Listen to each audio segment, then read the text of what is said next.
Vous pouvez imaginer à quel point Pythagore était surexcité lorsqu'il fit part de sa découverte à ses amis. Une secte de copains de grosses têtes connue sous l'épithète de pythagoriciens. Ils se réunissaient en secret pour discuter de leur découverte mathématique. Seuls les membres de la secte avaient entrée libre. Ils portaient un signe secret de reconnaissance, le pentalpha ou pentagramme. Voyons ce qu'est à l'étude aujourd'hui.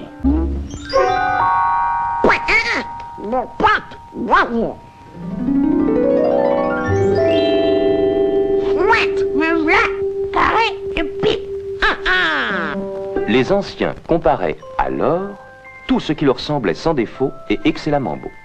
C'est notre vieil ami Pythagore qui divulgua que le pentagramme était plein de mathémagie. Si l'on met rigoureusement bout à bout les deux lignes les plus courtes, elles deviennent égales à la troisième. Et cette ligne ou trait montre les proportions magiques du fameux nombre d'or.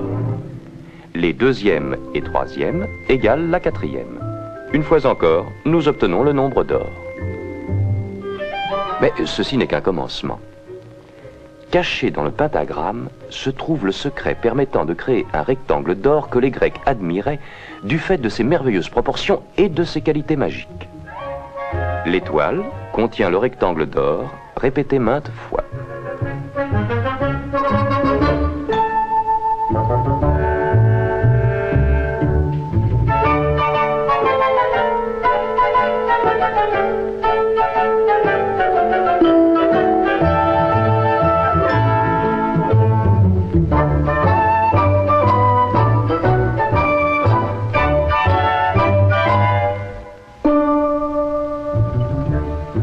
C'est une figure uniforme remarquable qui peut mathématiquement se reproduire à l'infini.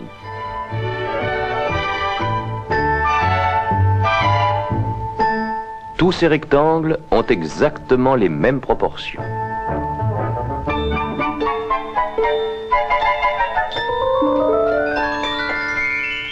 Cette figure contient également un hélicoïde magique qui répète à l'infini les proportions du nombre d'or. Pour les Grecs, le rectangle d'or représentait une loi mathématique de beauté. Nous le trouvons dans leur architecture classique. Par exemple, le Parthénon, le plus fameux édifice de la Grèce antique, contient plusieurs rectangles d'or.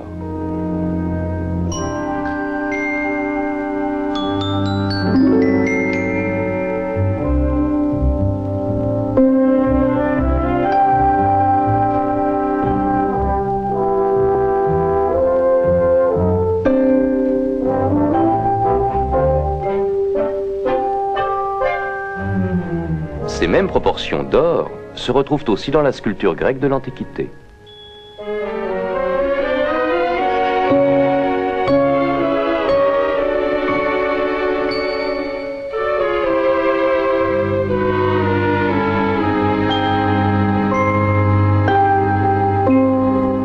Au cours des siècles qui suivirent, le rectangle d'or fut le constant idéal de beauté proposé à toutes les formes d'architecture du monde occidental.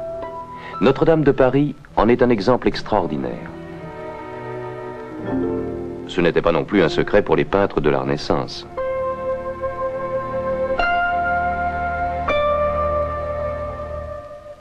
Le rectangle d'or s'est imposé à notre monde moderne.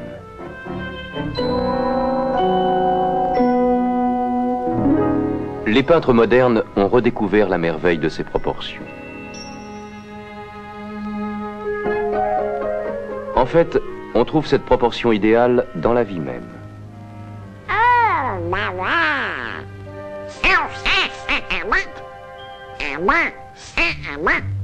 Allons, allons, Donald. Non, non, non. Pas tout à fait, non. Ah non, non, je crains que non, non. Ah, on ne peut pas être tous mathématiquement parfaits.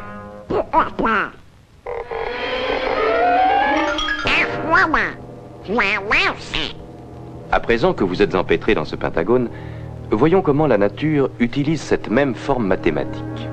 Le pétunia. Le jasmin étoilé. L'étoile de mer.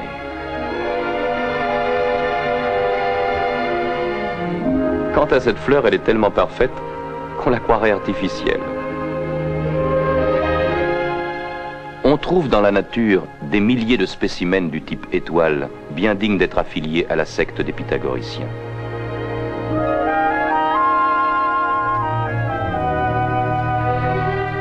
Dans ses œuvres, la nature suit résolument une logique toute mathématique, et le nombre des exemples qu'elle en donne est illimité.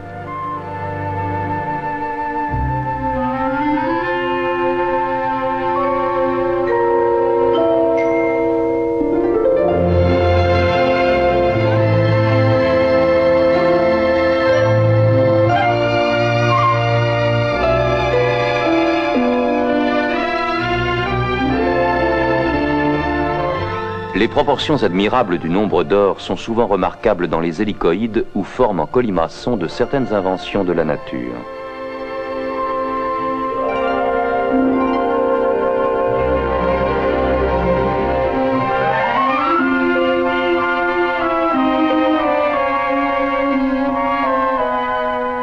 La profusion des conformations du type mathématique nous amène à méditer profondément l'énoncé de Pythagore.